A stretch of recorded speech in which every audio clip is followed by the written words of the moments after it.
Quiet.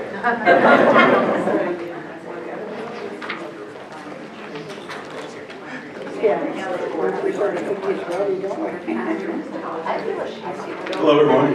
Hello. I think we'll go ahead and get started. My name is John Gaddis, and I am on the leadership circle of Indivisible Central Ohio. And on behalf of Indivisible Central Ohio, I want to thank you all for coming to our event today, our state budget forum. It's a nice Saturday. You could be anywhere else. I'm glad you chose to spend an hour or two with us. I'd also like to thank our panelists who have taken time from their day to join the panel and talk to us about the state budget, and I'm sure we'll hear quite a bit from them about what is wrong with the state budget and what we can do to help fix it. I'm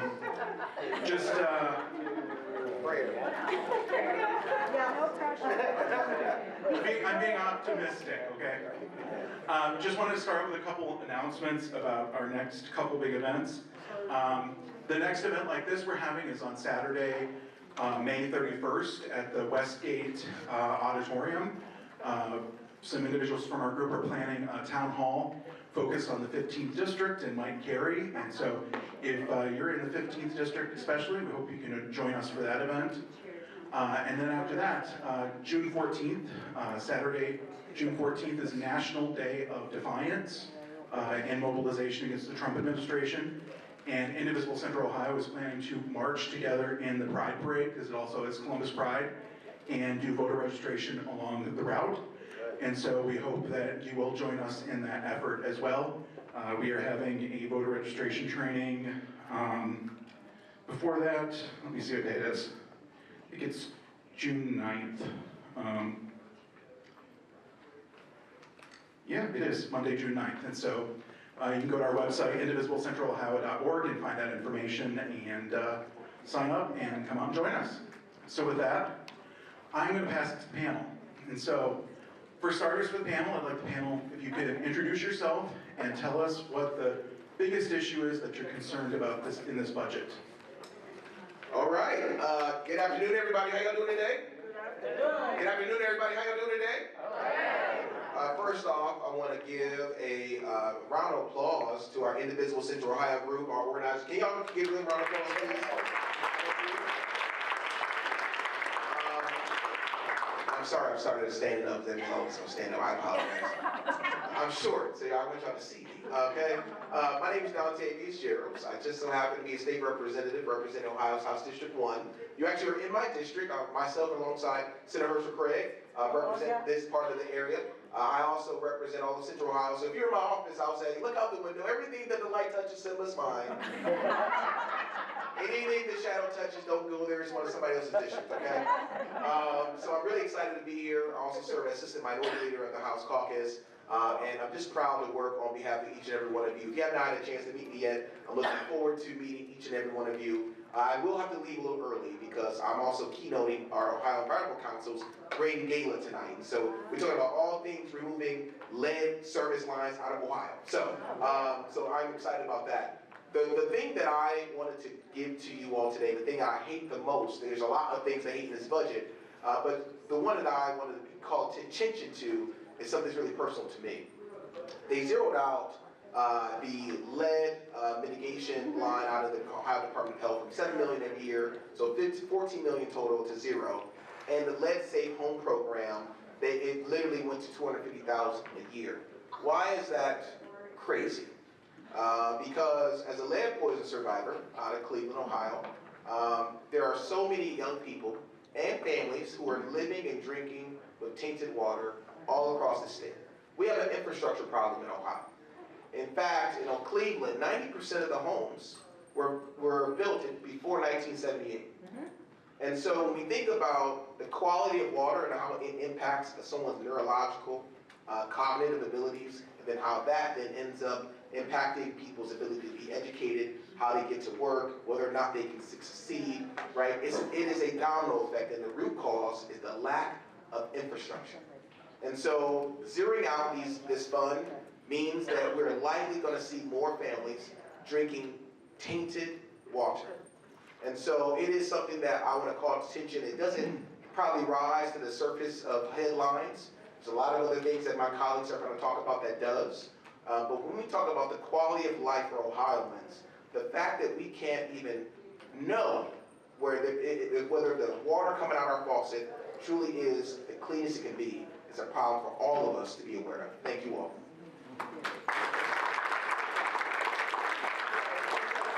That's such a tough act to follow. I guess I'm gonna stand since we're starting this trend. So good morning or good afternoon, everyone. My name is Kathryn Poe. I use they them pronouns. I am the budget and health researcher at Policy Matters Ohio. And I'm also a graduate student in bioethics at the University of Wexner Medical Center at Ohio State. And I think the thing that I'm the most concerned about in this budget is, as a budget researcher, I think a lot about not only how the state raises its money, but how federal dollars interact with our state budget. And it's a lot. Certain programs are very, very influenced by federal dollars. And so what's happening in Washington, D.C. right now with the federal cuts will impact Ohioans and their ability to get access to really important programs. One of those is Medicaid, another one is childcare. And this federal impact is going to span a lot and across a lot of different kinds of programs. And so right now, I'm tracking the reconciliation budget and really thinking about its impact on the current state budget that everyone in this room is working on. And so that is really my big concern. How are those federal cuts going to impact across the entire state budget, our current programs, and our ability to make sure that the people in this room get what they need?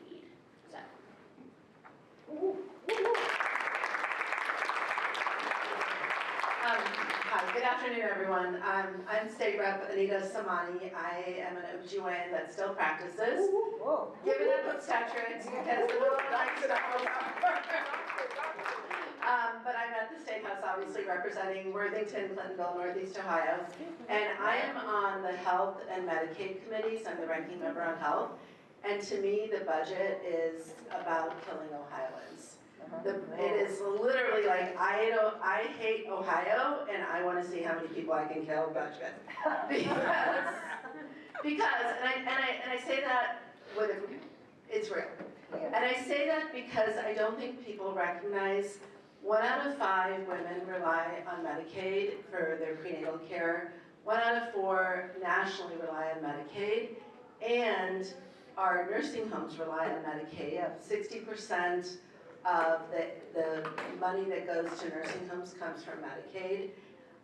If we see the federal cuts that are projected to happen, it will influence Ohio to the tune of about $3 billion and will force rural hospitals to close, which has already happened. We have maternity deserts. We see people coming from all over Ohio for prenatal care, and it will force physicians to leave the state. And with the defunding of Planned Parenthood, it will impact our access to reproductive care, including birth control, STI screening, and other things that Planned Parenthood provides, like breast cancer and cervical cancer screening. So it is imperative that we speak out and let our federal representatives know, and also our Senate, who our Senator Craig is definitely working on improving the budget. But I think from a doctor standpoint and a state representative standpoint, the health and Medicaid cuts are going to impact our kids. It's going to impact our food bank's ability to provide food. And the continuous enrollment for kids from 0 to 3, when we see developmental issues and stuff, will be cut. Work requirements are their excuse for cutting Medicaid. But let me tell you from my experience, people are working 2 and 3 jobs. Come on, say that. Because of corporate welfare and the fact that companies like Amazon and what other companies do people work for? Walmart. You know, those are companies that don't give their employees enough hours or make healthcare unaffordable. So those people who are working 2 and 3 jobs, they're working as waitresses, they're working in coffee shops, they're working in retail or in the factories, they cannot afford the health care, and they rely on Medicaid for health care. So it's not about work requirements, it's certainly not about people, and this agenda truly is about hurting people. So thank you. All right, we're going gonna do this again. Good afternoon. Good afternoon. No, see, I feel like y'all could do better than that. Good afternoon. Good afternoon. All right, that sounds good. Well, I am State Representative Latyna M. Humphrey. I have the current pleasure of representing Ohio's 2nd House District. So that encompasses East Columbus, South Columbus, City of Whitehall, and then I have some of those surrounding cities. I gotta say, I'm super excited to be here with you all. Very quickly, because I know we got a long panel, I'll tell you what concerns me the most about the budget. I cannot just name one thing because there are multiple things that directly impact Ohioans, but I want to be clear that directly impact my constituency. And so the first thing I would like to talk about is the Medicaid trigger that would automatically kick almost 1 million people off of Medicaid. Are most vulnerable, the least of these. I thought we said we cared about people when we came to the State House to serve people, but this bill here says that we'd rather pay for a stadium for the Cleveland Browns that they may not even win in, but opposed to making sure that people have adequate health care. So that's number one. And then number two, the thing that I struggle with the most is the failure to properly fund public education. Because right now, when you look at how when we look at how public education or schools are funded, they're constitutionally funded only, or unconstitutionally funded, but underneath this formula at 60%. If we get rid of that, God knows what will happen to our schools. If we're not funding our schools appropriately, just think what, I'm going to speak for Columbus City and Whitehall because that's what I represent. Just think about what our schools would look like. If you think about what they look like in comparison to an Olentangy, and then think about if we don't properly fund schools in the next few years and we constantly put the burden back on to taxpayers, and they have to make choices about whether they want to support their babies or be able to stay in their homes, after a while folk get tired. And so we have a responsibility to properly fund schools so that way, one, our babies are getting their education, but then also thinking about ways we keep our seniors in their homes. And then finally, the thing that bothers me the most is this failure to really look at child care expansion. Because when you look at the governor's proposed budget, when we talk about child care expansion, they gutted all of that. What he wanted to do was to allow for more people to receive child care. When you look at child care now, Title 20 and all those other things, I was a recipient of Title 20. I have a 12-year-old son, and so I had Title 20, and I know what it did for the least of these, and I know how it helped me. But think about if we were able to expand it, how much we could help more people. If women, if families, if parents don't have access to child care, what's going to happen? They're not going to be in the workforce. If we're not giving them the supports to go to work, and know that their babies are safe while they're at work, they're not going to be in the workforce. And so there are lots of things that I struggle with this budget, but I can't wait to dissect it with all of my colleagues here. But again, thank you all so much for having me. I made the mistake of sitting next to my incredible colleague, Rep. Humphrey, who I have to speak after. But my name is Beryl Brown, Piccolantonio. I'm the proud state representative of House District 4. I live in Gahanna. I represent Gahanna, Blackleg, Westerville, Franklin County part of Westerville, and Franklin County part of New Albany, and a little bit of Columbus in between. I am grateful to the organizers for putting this together. Any opportunity that we can talk with folks about the budget is a good opportunity for us. The budget, and we'll get into this a little bit, but we're still in process with the budget, so my hope is that you take what you hear in here and talk with your friends, your family about this, because there's still impact that we can have. So there are a lot of things about this budget that cause me a lot of distress, but the reason that the issue that brought me to the legislature is public education, and that is the piece of the budget that is giving me the most concern. So prior to my role as a state representative, I served as school board president in Gahanna for 8 years.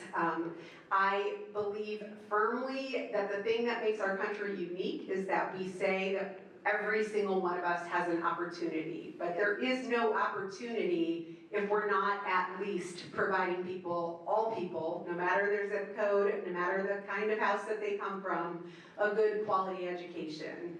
So in the 1990s, when our Ohio Supreme Court said that the way that we were funding our schools was unconstitutional, at that time, the state was paying an average state share of 42%.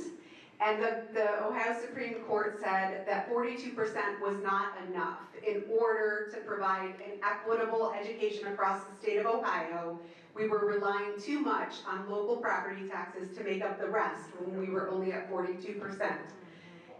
In 2025, when the governor proposed his proposed budget would have had us at 32%. Whoa. I mean, it's outrageous to me, and so coming into the budget process, we knew there was going to be a lot of work to be done to get us to where we needed to be. Unfortunately, what the Republican majority did is that they took the very first and bipartisan constitutional funding model that we have, and they tossed it in the shredder. The numbers that are in this budget right now are truly pulled almost out of thin air, and the way that the budget is written, it would prohibit us from relying on that constitutional funding model.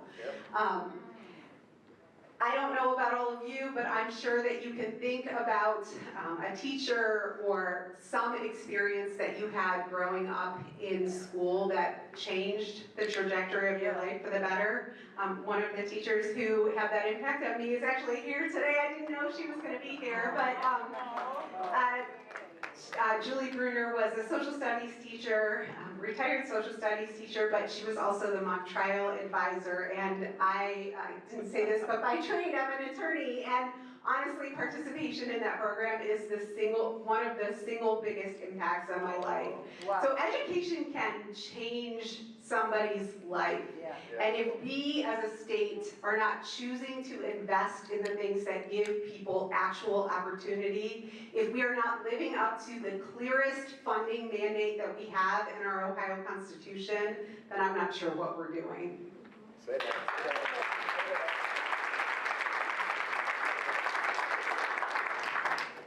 Well, good afternoon. My name is Nick Bates. I'm a deacon and service director of the Hunger Network in Ohio. We work with faith communities across the state, those groups that are running food pantries and clothing closets and soup kitchens and other programs.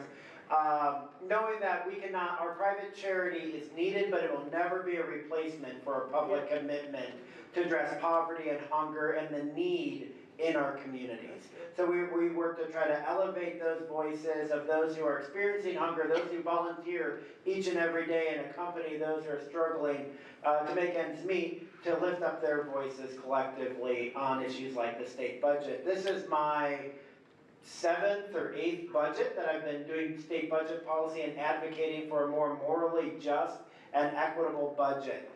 So the biggest thing that I see in this budget is there is absolutely no vision. There have been many budgets I've worked on where I might not have agreed with the vision or the direction that it was taking, but you could see a plan.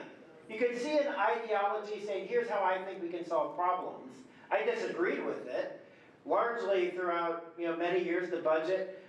Does anybody know how many times we've cut state income taxes in Ohio over the past 20 years? Wendy's not allowed to answer. Neither is Kathryn. Anybody know how many times we've cut state income tax rates in Ohio in the past 20 years? Too many. Too many. Good answer. 13 times. Wow. 13 times in 20 years. How many have felt that in their pocketbook? I haven't. Yeah. Because what would we see on the other side? We've seen local communities, our local school districts, not receive the investment they need.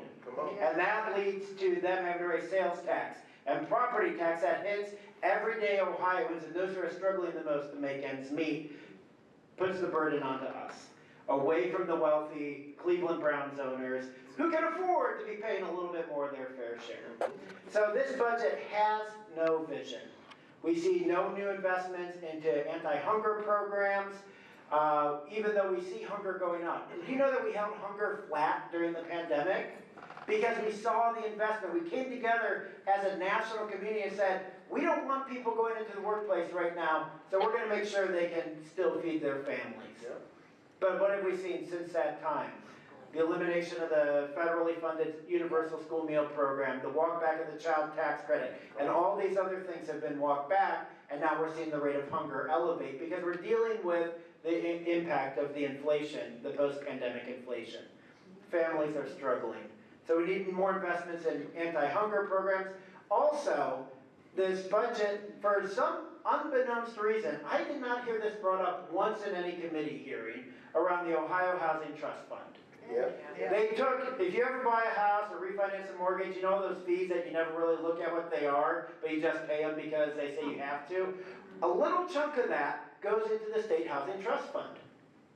That invests in programs to build houses, homeless shelters, put ramps on a senior citizen's house so that grandma can keep living in her house for another 20 years and be an asset to that community instead of having to go off to live in a nursing home, right? Good things that are funded out of this trust fund. For some reason, in the 11th hour of the House budget process, they said, nope, we're going to just take that trust fund funding and send it to the counties to do whatever they want with. So instead of having one administrative body set up to run the housing trust fund at the state level, are we now going to have 88? That doesn't seem very efficient or effective to me if that's the goal. It also then leaves many rural and smaller counties going to be struggling to have any level of investment. It's also going to create barriers to county collaboration. You know, especially in our rural communities, Southeast Ohio, we have a lot of multi-county collaborations that apply as a group to the Ohio Housing Trust Fund to invest in their programs locally. So I don't know why in a budget when what are the needs? People are complaining about inflation, about not enough safe, decent, and affordable housing and all these things. And what are we doing? We're turning our back completely on them. So if I had to summarize, this budget has no vision.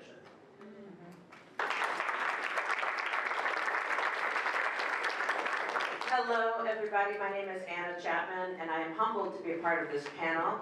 Also, kind of upset that I chose to sit all the way down here instead of up there. I was trying to avoid the camera, but as you see it moves. My name is Anita Chapman. I'm here representing Honesty for Ohio Education, and Honesty is a nonpartisan statewide coalition that champions honest education, affirmation of identities and cultures, and local control in education. I'm not from Central Ohio. I'm from Cuyahoga County, and specifically in Berea, where Baldwin-Wallace University is. And I'm a first-generation American and first-generation college graduate. My parents, my older brothers, were immigrants from Cuba, and I grew up in Miami, Florida, and I moved to Ohio in 1994. I've actually lived here longer now than I did in Florida, even though I consider that home. It was before Florida was as crazy as it is now. I'm the proud mother of 3 public school, high school graduates, 2 of which have gone on to graduate from public universities, and one is, the baby is a sophomore at Bowling Green. My husband and I have both been public school elementary music teachers for 32 years, and our daughter is now a teacher as well. I've also worked as a professional volunteer. A lot of you probably know what that is. Basically means you don't get paid to do stuff. Starting in the PTA when my daughter was in kindergarten, and then serving all the way through to be president of the Ohio PTA. And then I couldn't get enough of volunteering, so I served on my local school board for 12 years. Like Beryl. So the budget concerns for me is currently public education. I see the budget as proposed by the House could lead to the end of public schools in the state. That in combination with what's happening in DC. This budget is giving more money to private school vouchers and taking money away from public schools. The loss of the Fair School Funding Plan, which was a bipartisan effort that was started 4 years ago, was supposed to be phased in over 6 years. And the 3rd phase is supposed to start with this new biennium, and the House budget completely gets rid of that. There's a revenue cap for school districts not being allowed to have more than 30% of their budget, saved, which they've been told for years that they need to do, and now they'll be penalized for that. And even the effort to get rid of property taxes through a ballot initiative statewide, how are schools going to be funded then? I mean, they shouldn't be funded through property taxes anyway, but then what's going to happen? 50% of levies across the state just last week failed, and 50% failed in November as well. Communities are taxed out, and the state isn't paying its share to educate the 90% of Ohio students who attend public schools. So we need to stand up for public education. Good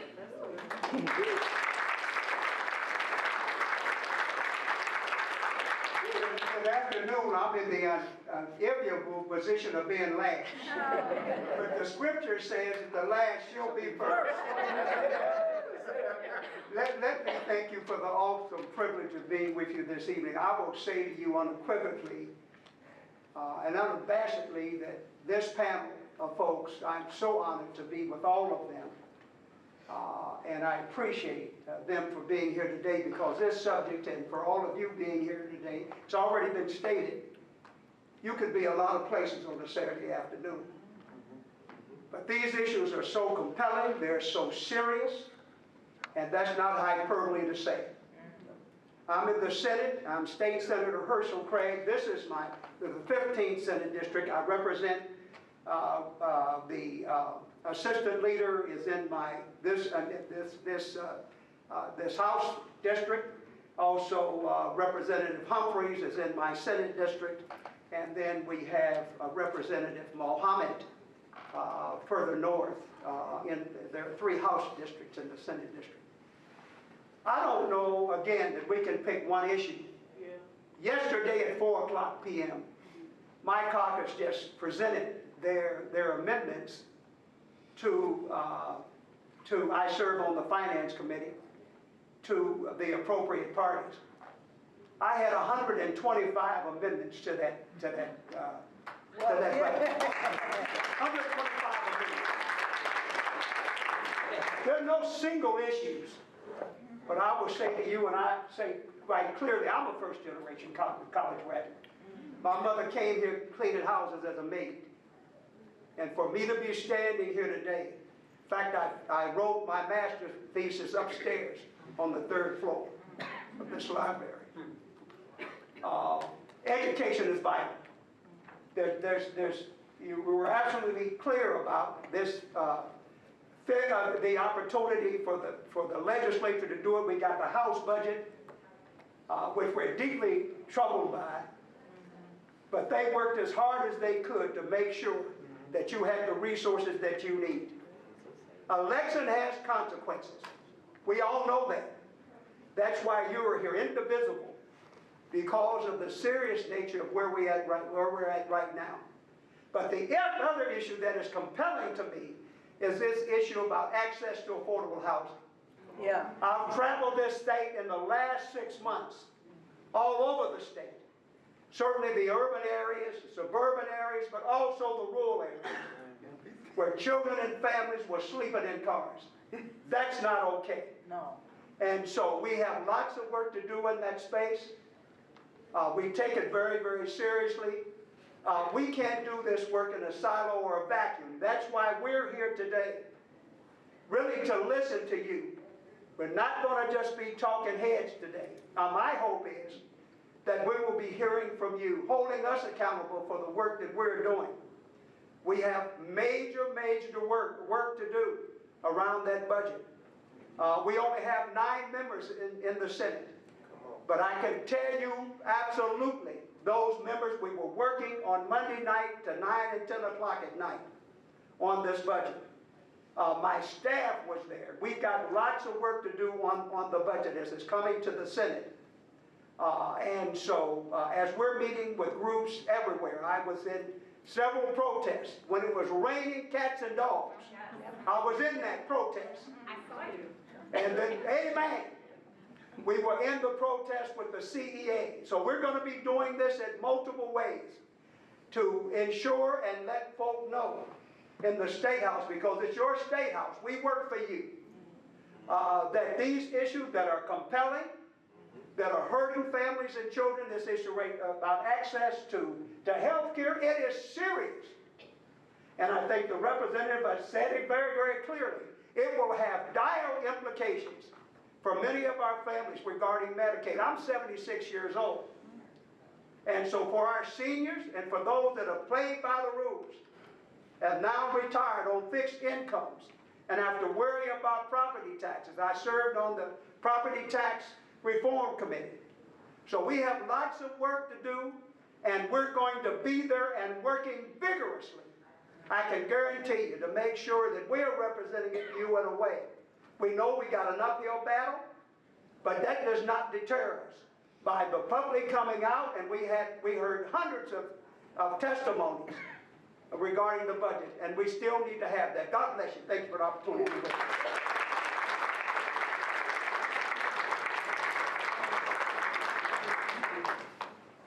Okay, thank you everyone for introducing yourselves.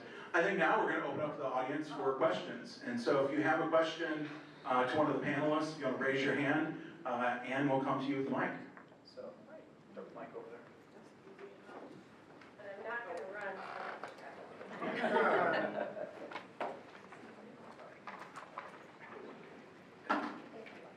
Hi, Deacon Russo, Works. All right, so all the concerns are valid, but my main concern is about public schools and keeping public schools. I think that's what unites us as a people, is to have good public schools.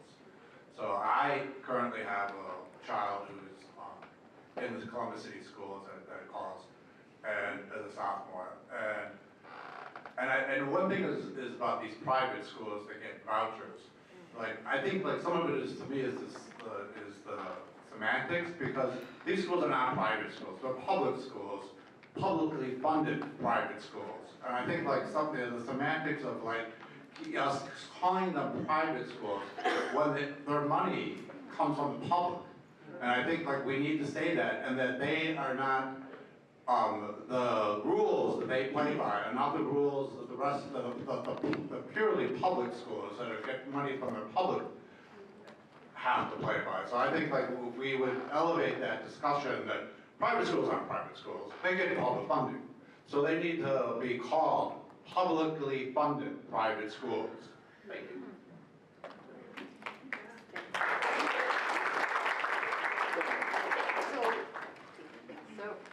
One of the things that we didn't talk about in our introductions was part of the budget specific actually to what you're talking about. So yes, we have opened the doors to vouchers to the tune of over $1 billion. One of the things that is in the House version of the budget is not only opening the doors to chartered private schools, but also opening the door to non-chartered schools. And if you don't know what a non-chartered school is, these are schools that made a choice that they did not want to go through a basic chartering process with the state of Ohio to have a contract in place with a basic understanding of what the agreement was, what their responsibilities were to the state. These are schools that chose that they did not want any public dollars, and so they did not charter. And I'll give you one very clear example. If you've ever heard of Bishop Sycamore, which is a fake school, that is an example of a non-chartered school. One of the components of the House budget is that we would create educational savings accounts and use your dollars, our dollars, public tax dollars, to go toward these non-chartered schools. It's unacceptable. This is not something that I think that the average taxpayer would be okay with. But you're right. I mean, some of it is how we talk about it. I don't know that the average taxpayer understands that with vouchers, the growth in the number of students who attend private schools has only jumped up 2%. Most of the people that took a voucher were already attending these schools. And in addition to that, 20% of those vouchers are going to families whose income is 6 or 7 figures. Whoa. So I think we need to talk about it more. I think it's confusing to people. I think the language about choice has been very misleading and confusing. I'm a parent, I've got 3 kids, and you better believe that I made the best choice for every single one of my kids, who are each different and have different needs. Of course I exercised my choice as a parent to make the best decisions for them, and every parent, every guardian who has children should be making the best choice. This isn't a conversation about choice. This is a conversation about where local tax dollars should be going, and the Constitution says that there is one system of public schools that is to be funded, and until we get to the place where that is fully funded, that's really the end of the conversation. Come on. A couple things I'd like to add. As far as private schools, they don't have the same accountability measures that public schools do as far as academic standards, as far as financial reporting, even though they are accepting public funds. And there have been attempts in the legislature to introduce those accountability measures, and they've been voted down. Most recently in the last assembly, right at the last minute, it didn't even go out of committee. So our legislators need to hear from you that your tax dollars are going to pay for schools of kids who don't have to take those state tests, whose schools don't have to have those state report cards that, in my opinion, are meaningless anyway. But if you take public funds, you should be accountable the same way that public schools are. The vouchers, there is a lawsuit currently going on. If you don't know about it, it's called Vouchers for Ohio. They have a website, and there's over 300 school districts in the state that are paying money to be a part of this lawsuit and suing the state on the unconstitutionality of them funding private education, especially religious education. So it's a really important lawsuit that you should do some research on. Will it be going to federal courts? It's in the state court system, so it's currently at the trial court level in Franklin County, in front of one of our local trial court judges. I worry about our Supreme Court. Yeah, so do we. Yeah. I mean, pray for us first, Supreme Court. So the one thing I want to add, and I know this conversation came up pretty regularly on the House Finance Committee during discussions. It was related to our IEP students. Yes.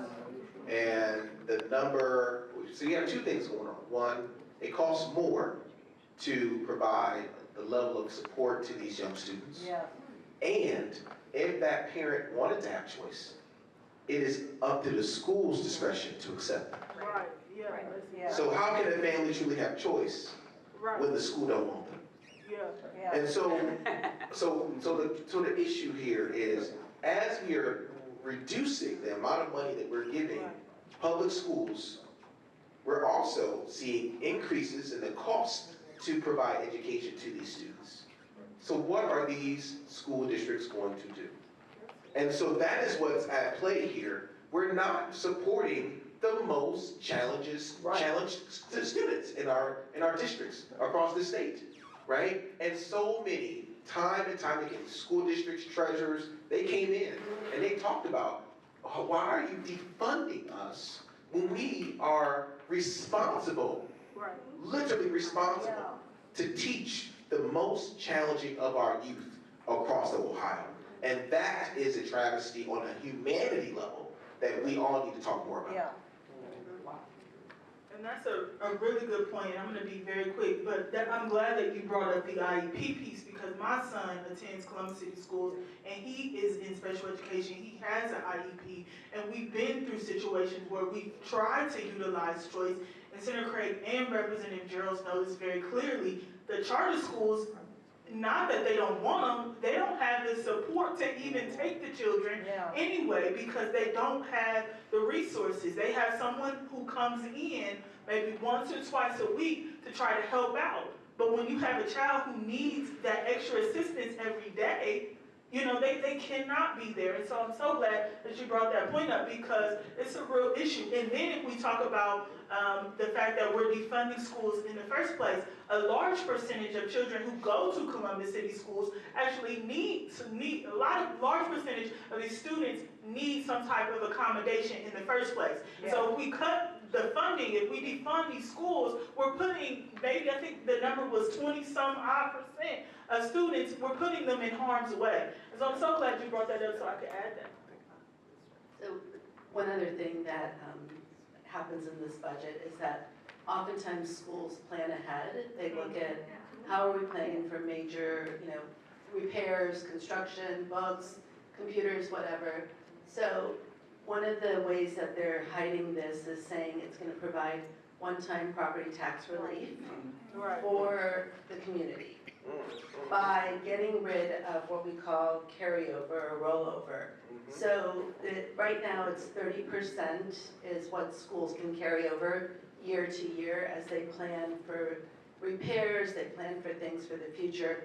That is going to go away, so they won't be able to plan ahead, which means that they will be coming back more frequently with levies, going back to their communities saying, hey, we need more money for schools. Because instead of rewarding the schools that are good stewards of money, we are saying, no, we're going to disguise it as property tax relief and tell you all this is what we're doing. So it's the direct damage that they're doing and then the indirect damage that we're seeing. That's really good. You got a point. So,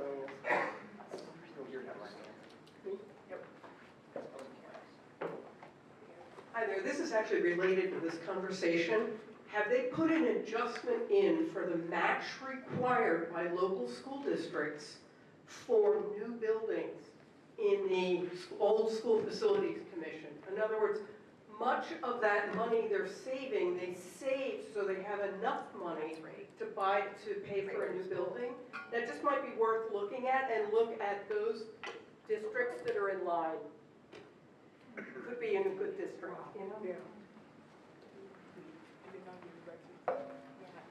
So the answer is no. The way that the budget started, the other terrible thing that was part of the governor's proposal was that they defined an unused school facility as a building that had, I think the number was at 60% or less student population in that building, and that was defined as an unused school facility that made it automatically available to a charter school to take over. Thankfully, we were able to negotiate some of that language, but there is still some lack of clarity when a school building is actually coming down. So for example, if a district is building a new building and they're going to take down the old building, there's still some language, Senator Craig, that you guys need to fix over in the Senate related to the land that is adjacent to the building that is coming down. So I guess just to your point, one of the things this was my first time through the budget cycle, and I understand we all come with different backgrounds, different areas of expertise, but it became very apparent very quickly that especially related to school funding, there are just differences in what people understand, which again makes sense, but for some it didn't seem to matter that they didn't understand. They were going to plow forward and make decisions that negatively impact our kids, our school districts, our public school staff. One of the things on property taxes specifically is that this General Assembly has been thinking about property taxes for a while, right? There's a lot of consensus actually around the fact that people are really struggling with property taxes. It's bipartisan actually, which is a rarity in our state legislature, that people are united around a problem. And so there was an entire process where the General Assembly went through the Property Tax Commission and proposed solutions. However, this 30% cap on carryover for school districts was not one of them. No. Policy Matters Ohio recently released a brief where we analyzed the connection between property tax relief and these caps. There isn't one. This is essentially a made-up proposal that was something that they threw together to try to give voters the guise of property tax relief, rather than going for things that we know actually work. One of the proposals that we're really fond of is a tax circuit breaker, which would essentially, when these things, would essentially provide property tax relief by when the property tax is raised to a certain level, the state can come in and cover part of the share of the property tax relief. There are actual things that we know work from around the country, but they're not choosing to use those, right? They're choosing to go with these made-up policy proposals that are supposed to give you the guise of relief without actually giving you a solution. It's called lying. I just want to say one quick thing. When we hear those building capacity numbers, to be very, very cautious on them. I live over in the Hilltop neighborhood. I was very involved with local parent groups around the school closing within Columbus City Schools that was being discussed last year. And when I saw the numbers coming in about what capacity a lot of our buildings was at, I was kind of surprised because I've been in these buildings and I know they are filled. But we have one classroom that could hold 30 traditional classroom students, but it's being used as our gifted program right now because we don't have a room built for 15 people. And those 15 students at a time are being pulled out of their other classrooms. Same with ESL. And my daughter is on an IEP and has special testing accommodations where she can go to a different room for testing. So be very, very cautious when you hear people saying, well, these buildings and are talking about government waste and all these things. Teachers and principals are figuring out how to use their current space to offer a modern education. Buildings that were built long, long time ago when the idea was for 30 students in a room with one adult. And that's the best way of education. We know that's not the best way to do education anymore. And it costs more and requires new resources and new investments.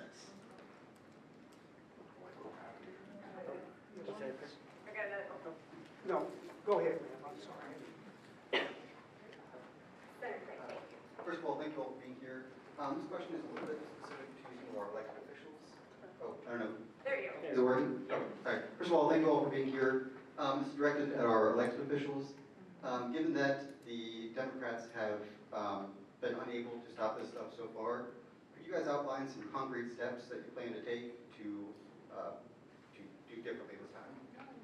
Wow, that's good. There's a lot to chew on that question. But I'm going to stand for this one, just a little bit, because that question is so important. And I'll answer it this way, because there is no civil bullet. We all got here by voting. Folk trusted us enough. Not perfect, but trusted us enough to be in elected office. And when we get there, it's both a privilege, an opportunity to serve, but an awesome responsibility. We hold that seriously. And if one does not do that, they don't need to be in public office. But here's where a direct answer to your question. One of the things that we did, we were able to increase our numbers in the Senate. Because we were down to 7. And we were able to increase that number, to 9. We're looking at also working to do this, but not just the numbers, but how we impact the numbers. We have got to make certain, because we're looking at somebody that's looking at being governor. Yeah. That's it. Be worried. That's it. Yeah. Be worried. Be very worried. But I would also say this. Never lose your hope and never lose your faith.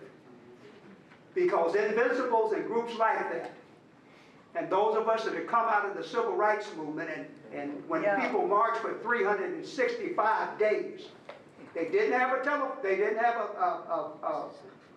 what's these phones we have? They're too smart for me. They can all be smartphones. Because y'all know I would go to a phone booth. So they didn't have the smartphones. But they met, there were people that were cleaning houses, working in steel mills, as well as the intelligentsia of people that were in universities came together.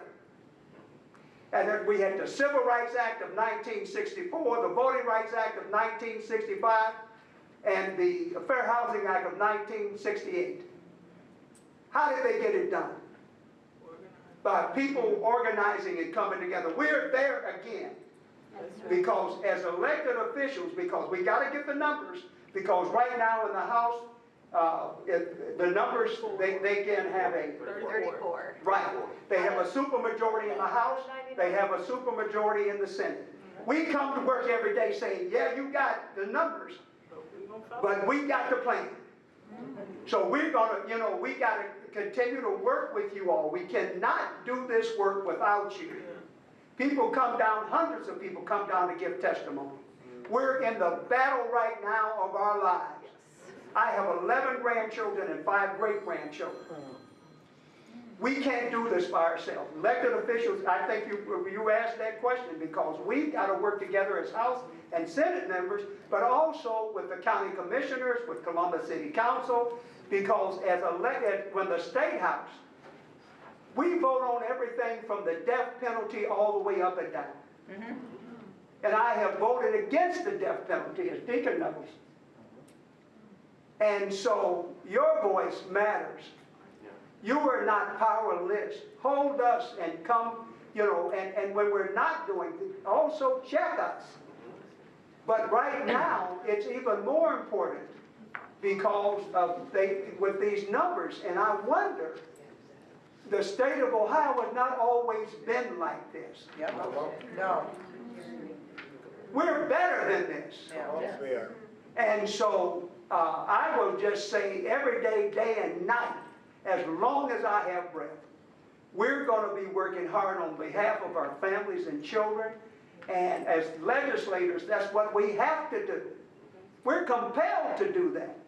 And so, but it's got to be like you're saying. I call all 99 members of the House, all 33 members of the Senate, and say to them, these are issues that's important. Because they can't get off the hook on this. You know that these folks, we're here because we care about the issues that many of you care about. The other folks have got to know, and we've got to do, and writing them, emailing them, and using every process, because we're just right there. And no one paid to come in this room today. All of these people showed up. So I want to applaud that. So I'll just let the other person go with their hand up. So it's on, right? Okay. So I am a former school librarian. So my life intersects both education and this beautiful place that we are sitting. So I would like to know what is happening to this public library fund, because as far as I'm concerned, public libraries and school libraries are essential to every child's education. Yes. Yeah.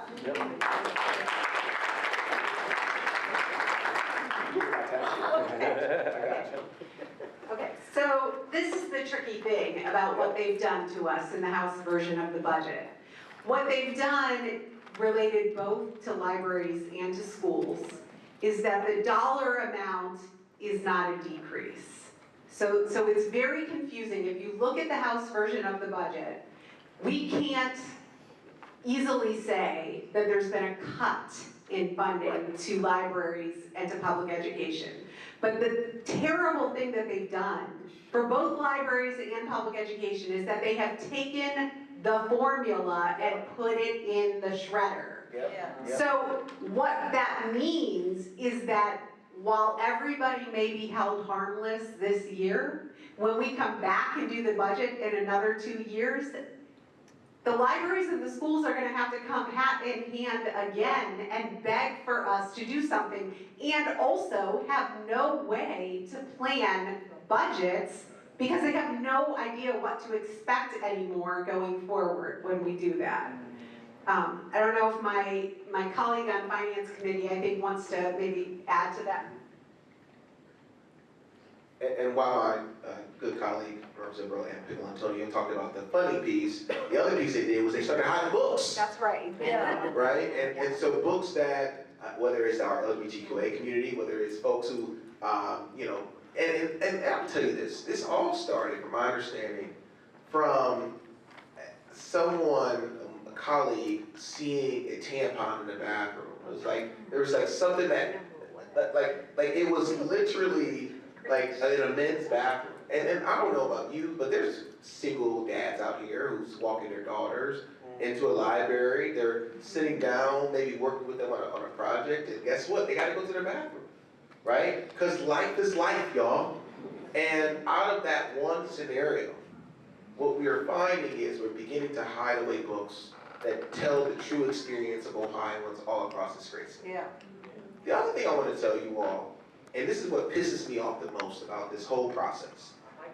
This is a manufactured economic downturn in Ohio. We have a $3.9 billion rainy day fund, y'all. Yeah. I'm gonna say that again for folks who didn't hear me. We have a $3.9 billion rainy day fund, the highest historic it's ever been in Ohio history. And yet we're cutting. What rainy day are they waiting for? Well, it's raining pouring right now. I don't know about you. And it upsets me, because when we talk about the real needs of Ohioans, we have the money to do what's right. Right. And so when you talk about a budget being about people's values, this budget, when you remove the dollars and cents, when you see the cuts that they're making, when you see the harm that's being done to people in every single part of Ohio, suburban, rural, urban, Appalachian, the Amish country, you name it, it's the values.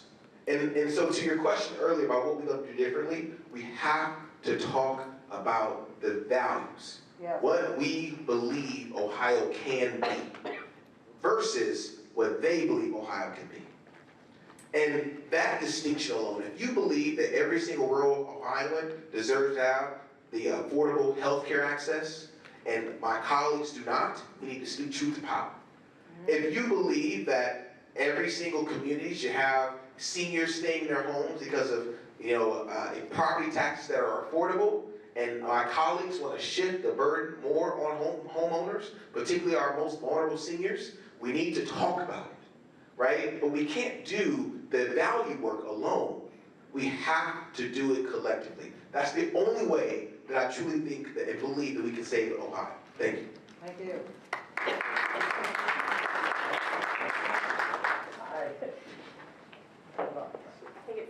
Yeah, this is not directly related to your, what we've been talking about, but it is, of course. For the representatives here, one of the things that you said is that you're here for us, you represent us. Can we say that about the people on the other side? I couldn't hear that. Can we say that about the people on the other side of the aisle? No. Because what I wonder is what is it like to work with these people? I mean, here it's like we send letters, we send emails, we call them. I feel like I don't have any representation here in Ohio or in Washington. I live in Fairfield County. It's part of Columbus. It's part of Columbus, but it's Fairfield County. I don't feel like I have any representation in Congress or in the state house. And so it's just, it's frustrating. I know, you know, say call them, keep the pressure on, but they don't listen. They have never listened. They don't even respond half the time. They don't even tell you they disagree with you. They just ignore us. Yeah. So what can we do in that? Until the plastics company is getting ready to close. Yeah. What's that? Until the plastics company is Yeah. getting ready to close. Yeah. They'll show up there. You saw Houston and Murrayville there. Yeah. You should go there. Yeah. They did go to a town hall. There you go. They don't come to the town halls. Anything that happens with big business, they'll be there. So follow the money. Oh, yeah. So what do we do? What is it like for you? So we tried. Part of the biggest issue right now is gerrymandered districts. Oh, that's right. That's because right. politicians are choosing their voters. I'm a victim, or however you want to put that. I ran for District 11, which was a new district created here here in Franklin County. But then because of gerrymandering, I ended up running for a different district. And I think we tried to do fair districts, but because of the fact that we've had Republican power for so long, ballot language was changed. People were confused. Yeah. And they ended up voting against their interests because most people want fair districts. So I think we need to look at 2030. We need to look at how can we get back to fair districts? What can we do to make sure that our politicians represent us? Well, 2026, but she means that's when you the next school district will be 2020. Yeah, she's right. 2031, we will draw lines. Yep. Yeah, so she's right in a sense, y'all, so. I know They ignored the law, they ignored the Constitution. 2026 matters because it is the first time, 2026 we will have non-incumbents running for the statewide seats. Yes. So the Constitution, the commission that draws the lines is made up of the governor, the secretary of state, the auditor, and then you've got the speaker of the house, the senate president. Right. So when we vote in 2026, we've got essentially open seats, non-incumbents running. Ideally, we will be successful in 2026 so that those people are still in those seats in 2031. Wait, that doesn't sound right. 2030. In 2031, we're redrawing lines. Yeah. It's convoluted, y'all, that's the whole thing. One of them The days. district lines are based on census, which is done every 10 years. Right. So that's what That's why she said 2030. Right. But to touch on your question, I wanna kind of answer this. I don't want you to feel powerless, and I don't want you to feel hopeless. Because when you think about, because we always got to talk about the governor's proposed budget, because it always gives context. So when you think about public education, and when you think about the libraries, all of those things in the governor's proposed budget were tremendously cut, okay? And after the finance committee decided to make some compromises, how small, whatever they may have been, they basically flat funded a lot of those things, especially public libraries, to say, okay, so no, we ain't gonna cut you, we just gonna put you right back where you were. Before it was cut, and I'm going somewhere with this. The reason why the public libraries even got publicly or flat funded was because of you all. Okay? It was your fight. It was you all showing up there. It was you all sending letters. It was you all making calls. It was you all catching them in the hallways. Like, listen, we got to do something about this. This was real organizing. Because they very much could have not listened to my colleagues who were on the committees and did whatever the world they wanted to do. However, they gave us crumbs. It was crumbs. Now, I'm going to be honest. Gotta call a spade a spade. It was crumbs, but what they could have did is not what they did do. And what they did was because of the people. So I don't want you to feel powerless, because you do have a voice. And I want people to understand that they should continue to utilize your voices. I know it gets rough and stuff with your Afro buzz, I get it, but you gotta keep going. Like, you gotta keep being persistent. It might not be the way you want it, but if you stay consistent, you'll get something. I always use this line that I got from Denzel Washington. He was doing an interview, and he said, listen, I'm from around the way. I'm leaving with something. And I know that it sucks that we are in these positions that sometimes we have got to take crumbs, but we leaving with something in the state, in the space in which we are in now. Now to my dear brother's question over here, what is it can we do? Yes, we have to continue to organize. We've got to continue to show up. We've got to continue to send letters. We have got to not get powerless. We cannot get weary in well-doing. We've got to keep going because it works. We just seen it in real time.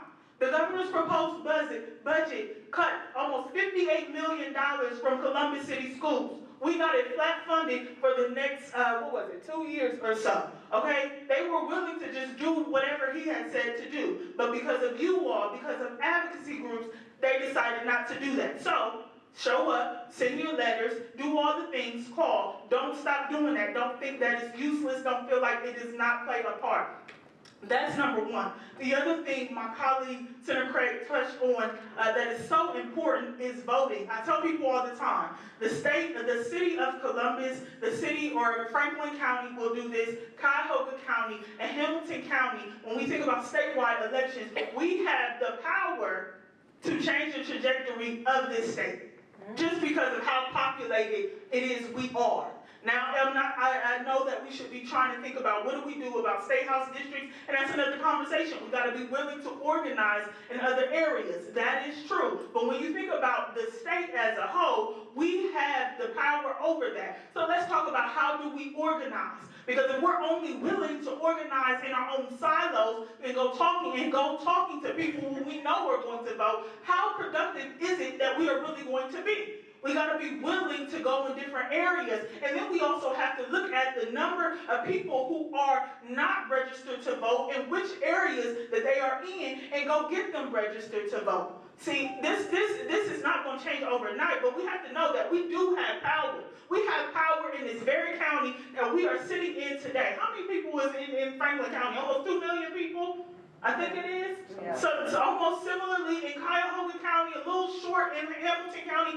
We can make these changes. It's just up to us as to whether we want to do it. We can't do it alone.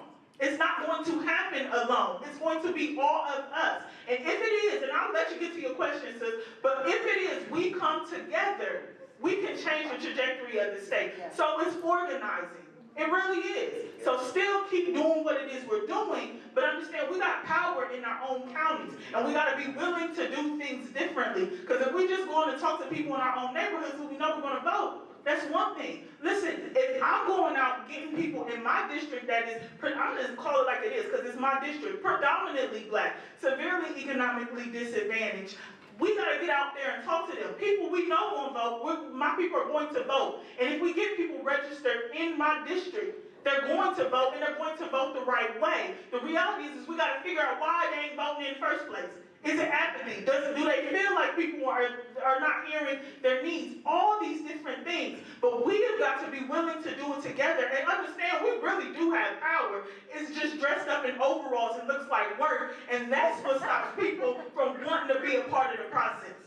So I'll leave it, I'm in with that. But that is the reality. Where are we organized? I don't have a question for the panel, but I do have a response to you. One thing, smartphones have made people dumb. So people get their information from sound bites. They're not discerning. They cannot distinguish what is real and what is not real. One of the things that we need to stop doing is labeling Democrat or Republican. Fresh air is fresh air to a Republican, Democrat, or Independent. We have to call our family and friends on it if you're in church, writing newsletters, and educating people. When plants close in Appalachia, when factories close, the plastics factory, when mines close, that affects the infrastructure. Fracking affects the infrastructure. Poor quality toxins in the air affect breathing, it affects birth rates, it affects your drinking water, and we need to call people on that. It's not a Democrat problem, it's not a Republican problem, it is our problem. Thank you. That's good. And when you don't label policies as Democrat or Republican, Democrat policies always win out. Right. Yeah. So, yeah, labels matter. The labels, when you label something, you can automatically disregard it or discriminate against it. An issue, lead, is an issue. Healthcare is an issue. Healthcare is an issue. Toxins is an issue. What does plastic productions result in? And we have to tell people, if ethylene and all of these gases are released into the air and mixed with other toxins that's in the air, that's going to leach into your soil, that's going to leach into your drinking water. And our infrastructure is not up to par to extrapolate those type of toxins. So you can go and buy all the single-use plastics you want. You're still breathing that air. So we have to remove those labels. I said all that to say that. Well, let me thank you for your comment also. There has been times, and let's be honest, where there's been members of the Senate that have decided with members in my caucus. Not a lot of them, but on some core issues, because we have, there are some issues that we simply cannot draw support, and we will not because of our core issues. But there are some things where we've been able, where there have been members to certainly build collaboration around. Issues are complex, they're serious. This issue 2, and I know everybody didn't agree with it, but that's a bipartisan bill. I was the joint sponsor on that bill because we needed to make sure that we had roads, bridges, water, sewage, all of that thing that just passed was a joint bill out of the Senate. There was a bill in the House, but I was a joint sponsor with me and another member on the other side of the aisle on that bill. There are times we've got to find a way to build coalitions around that issue. There are other times, because these issues are so complex and so serious that we simply will not find agreement. But there are some times, and I appreciate you raising that issue because there are lots of issues. Our children need to be fed. Yes. It's not only in urban areas, Yes. but it's in rural areas. And then we've got to say to our colleagues in rural areas that your children need to be fed. Your children need to be housed. Reynolds and I have several bills together. There are other bills in the House I know that members have introduced. We're just going to amend the budget to put some of those bills in this. We're trying to move those now in this budget that are bipartisan. We got it, but that doesn't happen by accident. You mentioned the libraries, and I will say to you categorically, and the legislators already mentioned, because of you, we can't say that enough. They weren't going to support the libraries. I met with so many library folk, and that's what moved that needle. But this issue, you're right. I mean, in a perfect world, I wish we could do more of that. But the fact of the matter is, this is a political process. And the work that we're doing is obviously, we represent, but here's the thing to that, is that when somebody I know when they call my office, and I'm sure when they call other offices, we don't ask them if they're Republican or a Democrat. We just say, can we help you? That's it, that's it. Now, we've got a nomenclature for us to get into office. But part of that is I've had Republicans to vote for me, and I'm sure, and other members, because if you stand on what you believe, Yeah. and this ain't just overnight, you can look at my record. There are things you might like, but you'll know exactly where I stand. And these other members, you can look at it. We have efforts reports that we just handed in one last week that we're held accountable for. So you can look at our record, but we've got to find ways. I look, in a perfect world we can do it, but when we have extremes, and right now, unfortunately, what we're operating for, and it's costing the lives of children and families. And we can't tolerate that. We've got to fight. And that's where we are right now. To kind of build on some of that, I started doing policy work within the nonprofit sector about 20 years ago, working on homeless and transitional youth policy issues and working directly with these kids who had experienced homelessness and housing instability. And I feel 20 years ago, there'd be Democratic ideas and there'd be Republican ideas towards how to solve a problem. And I say, great, let's argue it out, let's have that conversation, let's figure out if it's a compromise or win people, but people, I felt 20 years ago, were working toward similar goals. I don't see that's the case anymore. I now see people who say, I don't care that there are children who are hungry. I don't care about housing people in other communities. I only care about who I care about. And I will be blunt, as a leader in the Lutheran Church, I will place the blame for this on Christian nationalism. Because Christian nationalism says who is in and who is out, and gives us justification to say these people are unworthy. Come on. Of being in our community. They're unworthy of food, they're unworthy of good education, they don't belong. And we can look at Islamophobia, anti-Semitism, transphobia, anti-LGBTQ youth, homophobia, all these things that we see on the rise in our communities right now can go back to this.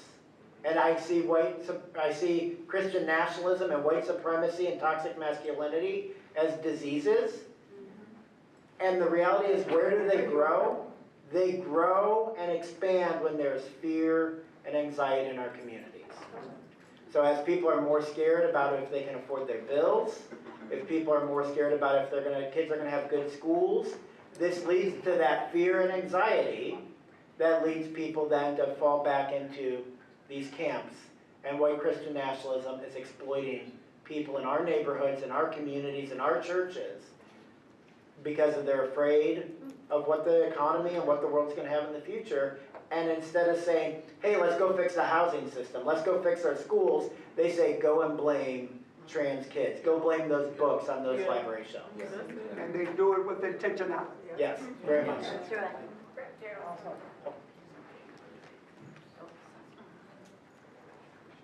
As I told you, I gotta run, but you all, I'm literally like tag in to one of the baddest sisters out here in all the land, leader Allison Russo. But I do want to say one thing before I go. One, I love every single one of you. And I think sometimes people ask, how do you change America, the nation? I just think we gotta hug each other a little bit more, a little tighter. I really do believe that. I feel like we don't know how to be neighbors again, which is part of our issue on a humanitarian level. But the other piece I want to say is, as it relates to this budget or any just bad bill, I mean, we're fighting diversity, equity, inclusion, anti-diversity, equity, inclusion legislation. We're fighting, anti-LGBTQA community, like trans, like we are fighting so many things. And it's so interesting to me, and I say this, every time we are in session, both in the Senate and in the House, we pray. We pray. We pray. And we talk about service and serving the least of these and thinking strategically about how are we going to make Ohio better. And I feel like I'm praying to something different. And the truth is, there is a disconnect between the prayers that we are saying every time we're in a session and the real lived experience of Ohioans. And we're going to be fighting, all of us, to align it. Because at the end of the day, that's how I believe we're going to build Ohio that we all deserve. Thank you all. God bless. I'm really excited to be here with all of you. Leader Russo, y'all. Leader Russo. Thank you, Representative Jarrells. Quick hello, Allison Russo, state rep here in the 7th House District, so I have Greenview, Upper Arlington, Ohio State campus area, some of Clintonville, and my 4th term in the House. Also have the privilege of serving as the House Minority Leader. Didn't hear what the last question was, so I will wait until the next question, but glad to be here. Sorry I'm running late, I was actually coming down from Cleveland, but glad I made it in time, at least for these last 40 minutes or so. Rep. Russo, when we started, everyone talked about the issue in the budget that was most important to them, that they thought most needed to be fixed. And maybe you want to start by just telling us what your issue is. You're going to make me pick just one? We've had so many. Well, I mean, to me, there are two really key critical issues because they will fundamentally, I think, do lasting damage in the state.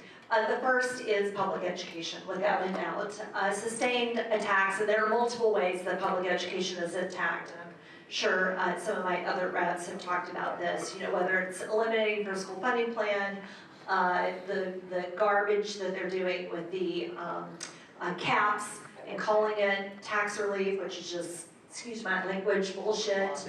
Or, what they're doing to give more money over to unaccountable, not only through the voucher program, but some of the worst players in the non-public, I don't even know what you call them, non-public, non-charter, schools. So there's so much bad being done in public education that we're pushing back on. The other big piece, and we've heard it in the national news over the last week in particular as Congress has been debating this issue, is Medicaid and Medicaid expansion specifically. Just in the House version of the budget, a $3.4 billion hole in the billion-dollar hole in the state's Medicaid budget, which goes across the board. All of those who get care through Medicaid, including those with disabilities or seniors, etc. In addition to the just unbelievable trigger language that has been included that essentially says $1 less in any reduction in the federal match program for the Medicaid expansion, and close to 1,770,000 Ohioans will lose their health care coverage overnight. And here's the thing that I remind folks, and I'm sure Rep. Somani especially probably already said this, that I remind folks about Medicaid. While you yourself may not have Medicaid, the fact that we have Medicaid expansion in the state of Ohio is so important in keeping many of our provider doors, our hospital doors open. Because prior to Medicaid expansion in the state, the number of uninsured that we had in uncompensated care, guess what? That care still is needed, and we often see it in our emergency rooms, but it's not compensated. And so who pays for that? Well, either you, as someone with private insurance or other insurance, you make up for it through the rates that you now get charged, or the providers can't keep their doors open. And so we have, especially behavioral health providers, many of our rural hospitals that are delivering key services, they have to close their doors. And so we are going to have many communities. This impacts every single county across the state, many communities that if we lose Medicaid expansion in the state or have drastic cuts to Medicaid, that means that these places are no longer going to be able to operate, and that impacts every single one of us. So I appreciate you saying we need to organize. I would agree we need to organize, but I feel like there are many of us that are organized. We are at Tesla every week. We are at every march that we can be at. One of my frustrations is what's the Democratic Party doing for us in this state, in this county. I don't see them helping us figure out how to organize. And I know that's a tough question for you, but that's where I am. So I'll take that. So first of all, I'm not here, I don't represent the Democratic Party, even though I am a member of the executive committee, and obviously I have a leadership role because of my role as the minority leader. Listen, if you were waiting around for a party or an entity or someone from the national level to come in and swoop in and save us, it's not happening. It's not going to happen. They are not going to build the organization. Organization works best when it is bottom up, it is grassroots driven, it is community driven. We know that over time the most successful resistance movements, political movements have always started from the bottom up, not the top down. And so, listen, there are many things that I think the party can be doing in terms of infrastructure, for example, funding that infrastructure.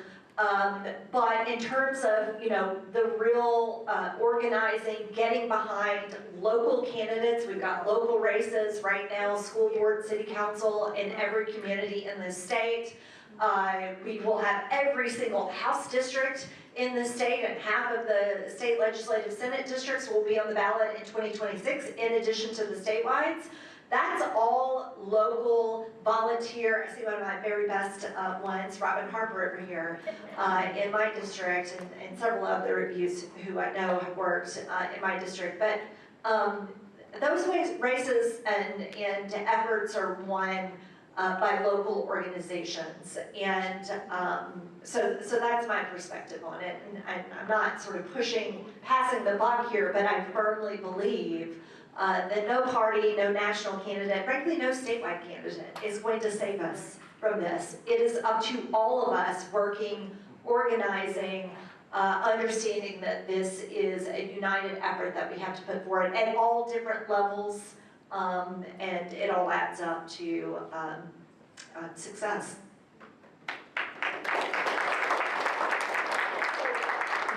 Wanna piggyback off of what you said, because one of the things you also said was you show up at all the different protests, the Tesla protests, and listen, I think that that's amazing. It sends a message, but what I was specifically talking about was being boots on the ground. That's what I meant. Now I want to be clear, you can't have boots on the ground and not be a protest. You can't be boots on the ground and not protest and then not come to the State House and advocate. I think that they all work together. I think that we can walk and chew gum, but I think the most important thing to do is to organize and get on doors. I think it's a beautiful thing to send a message. I think in some ways, it's not performative because it's important, but that's not the only way. Because even when we talk about a Tesla protest, I think it's important to send those messages, but Elon Musk ain't walking past Tesla over on Easton. I'm gonna be very clear, but it's important for us to send a message like, no, we're not backing down, but then in addition to that, we're going to talk to neighbors about the horrors of Elon Musk, because they're driving by, they see your signs, but they don't necessarily always know what it is that we're saying. So what I mean is we've got to be willing to talk to our neighbors. We've got to be willing to say, what do you need? One of the things I do really well, specifically in my district, is we've done community needs assessments. What do you need? Because the reality is, I'm going to be very honest, and all of us represent different districts. However, my district does overlap with Senator Craig, but I can't talk for his specific Senate district as a whole. But what I can say is when my constituents call me, I got to be honest, when my constituents call me, it ain't about Elon Musk. I'm going to be very honest. It's because they can't put food on their table. When they call me, it's because they have issues with affordable housing, and I got to figure out how do I get you in contact with a Bo Chilton over at Impact. They're calling me because they're having issues with Social Security, whatever else. And so it's our job to go out there and ask them, what do you need, and how can I deliver? And another thing, I just said this, like, what was it, 3 days ago? We've got to be better at telling our stories. The reason why people don't know what we do is because we are not the best at telling the stories about how we deliver. You talked about how do we work with Republicans. More often than not, we work with Republicans. That's just not highlighted. The hot button issues and the issues that attack LGBTQ plus community and attack black folks and poor people, whatever, that's what's in the news. But more often than not, we do good work. I passed a whole 7 bills into law this last General Assembly, all impacting Ohioans who are the least of these. I was specific in what I was doing. That driver's license reinstatement, and so that was me. Do you understand? Alongside efforts of the Senate. I've done stuff for returning citizens. I've done stuff for infant mortality and all these things. That we do the work, the message doesn't go out there. So we gotta go talk to people because they do feel like, what have you done for me lately?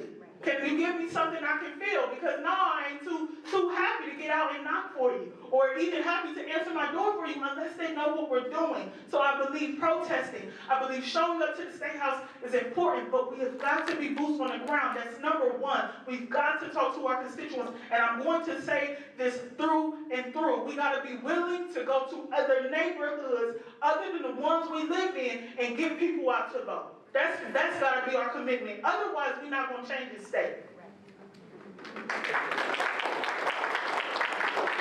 So I will respond very shortly. Since this is a forum about the budget, I just want to make a plug. So the budget is very big. There are a lot of issues that don't make the news when we're talking about the budget. It is billions and billions of dollars. And I really want to encourage you to think about the tiny bite that you can take out of that big budget. It is very overwhelming to say all of healthcare is a problem, right? But when they're cutting continuous coverage for kids 0 to 3, that is something, it's a specific issue that you can pick up the phone and call your lawmaker about and take a tiny little bite, right? So for me, my wife and I obviously care about the LGBTQ community. My wife is transgender, and so that's an issue that directly impacts me. So that is an issue where I consistently pick up the phone and call. I don't call about all of them. I call about the one that's the closest to me. And so I really, in this time, there is so much to be mad about. There's so much to be angry about on the news. Preserve your energy. Pick the topic that you can be the most impactful about and work toward that topic. Organize around that topic. Build connections about that one thing. Don't try to put the fires out everywhere. Try to put your fire out, right? And that is how we actually build and do community organizing. Stay focused, y'all. Don't let all this stuff distract you. Keep your eye on the ball. Two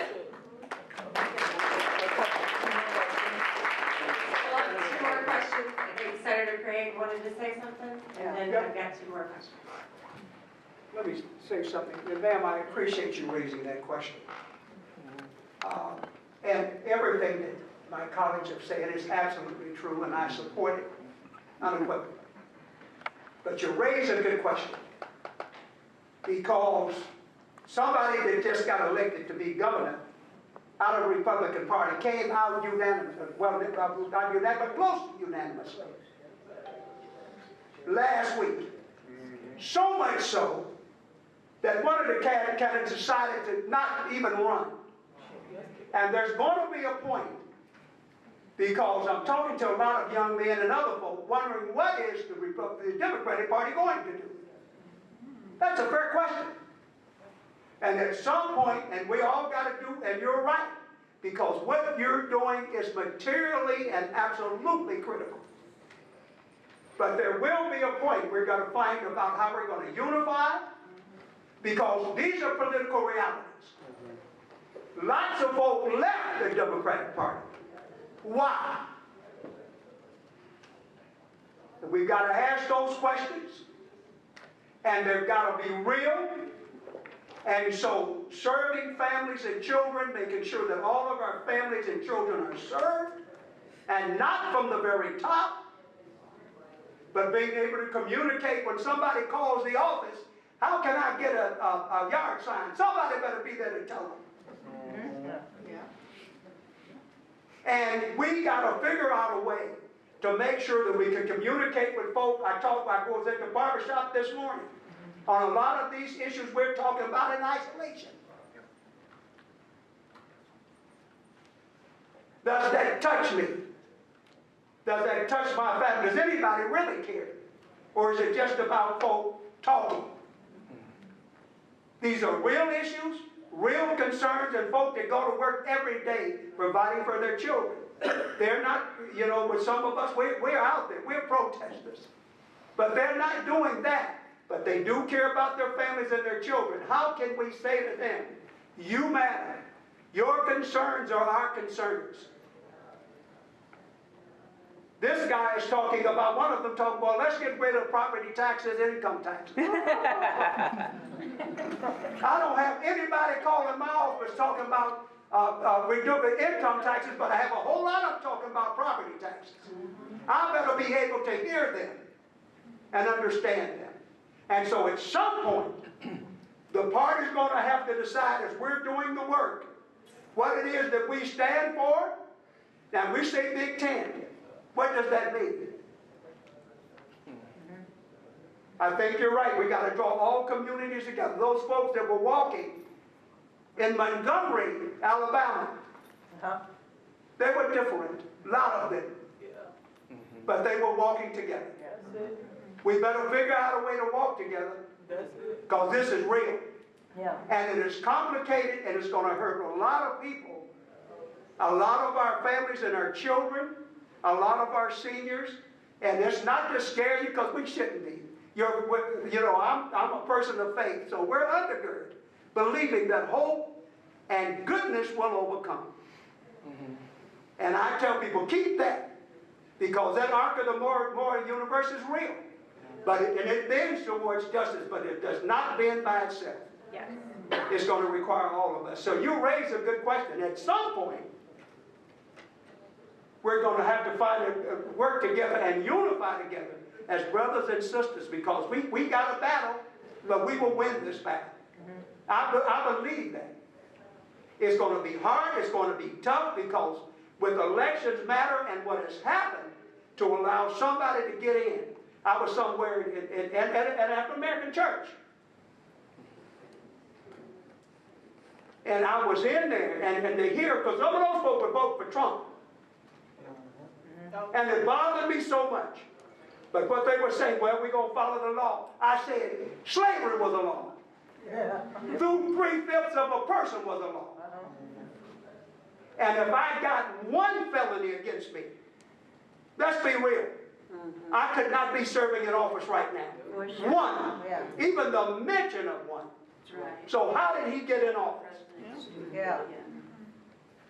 Now once we get mad, and I'm a preacher, I'm mad. But once we get past mad, what are we going to do? To say that our children, our young people, get engaged. We need you. We care about you. These issues are important, and we need to get something done. Because in 26 is going to happen. We got another election coming up. That's right. So thank you very much. My question goes right along with that, is how, I have 2 children, one is 32 and one is 28, and they are very much not involved because they believe that it really doesn't matter what they do, even though I was a social studies teacher, so I'm not real happy about that. They truly just are living their lives, they have small children, they don't have time to go to things like this, they don't have time to go to protests, they don't want to read the bad, scary news, so they don't listen to the news. I tried to talk to them about it, but they shut me down and say they don't want to talk about politics, it's probably not true anyway. That's what they say. So how do we get that age group, the millennials, the younger kids, like if there was, let's say, a school board meeting, just lately, they're talking about redistricting. And they're going to move their child from one elementary school 2 miles down the road to another elementary school, and the parents are really upset about that. How upset are they going to be when they consolidate school districts, especially these small schools, but even in Columbus, and their neighborhood schools are closed, but they don't believe any of that happens until it happens, and then it's too late. So how do we get that message out to them? Is there like little talking points that some group has put together? Can we put little talking points together? What can we do to wake them up and say, we're not just trying to scare you, we're trying to tell you this because it's real. And I'm very frustrated with how to do that, and I'm looking for answers.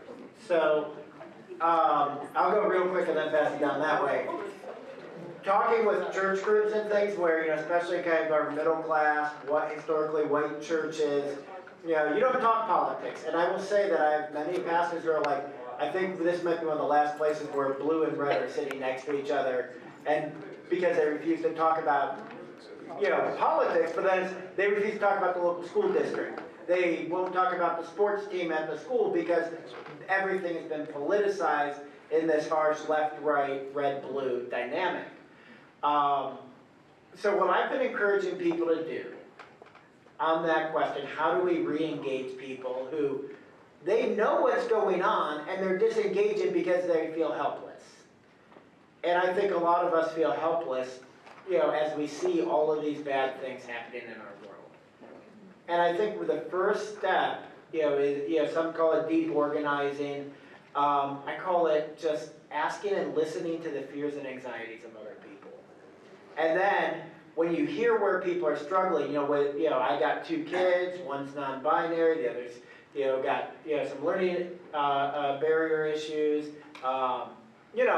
That alone is enough to stress somebody out, just raising 2 kids in this world. So when people listen and can have that opportunity to express their anxieties and their fears, and it might not even be that initial conversation, it might be then a follow-up conversation. Hey, I remember you were saying that you're really worried about your kids' schools. Did you know what's going on at the State House with school funding? I think you would really want to know about this because I think it's going to directly impact you. And I think it's building those trustworthy relationships that can finally break through the noise on social media that we've already mentioned. You know, there's a lot of lies out there and a lot of mistruths. So I think, yeah, and that's not a by 2026 solution. That's by a 2046 solution.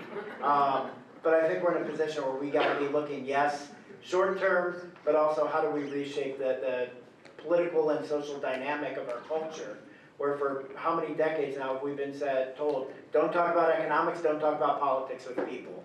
We need to talk about these things more, not less, especially in areas where we want to have relationships with other people.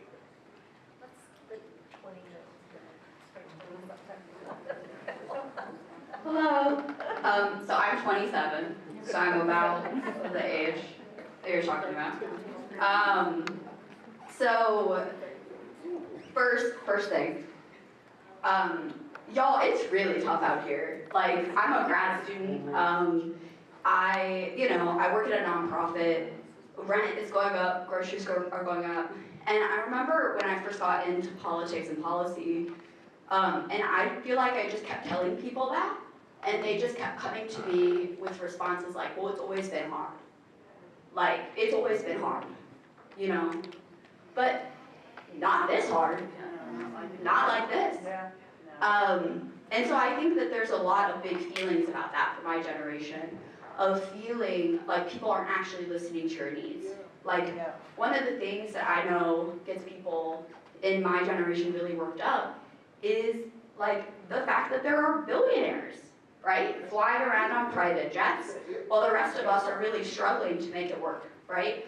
I'm really passionate about unions, right? And the amount of collective solidarity that we can build toward union building, right? Those are topics that for me really resonate because they're about being seen and they're about my material reality. And when we listen to young people, those are the topics that they talk about. So we have to actually listen to folks when they say, when someone says that they're drowning, you have to listen to them.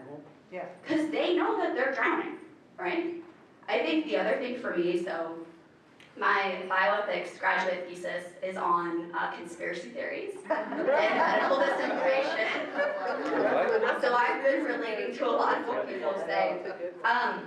I think that we really have to think about media literacy as political. Yes, finally, somebody. Teaching it for the last 20 years, friends. Yes. Media literacy is political. We have to think about just the swamp that our young people are living in.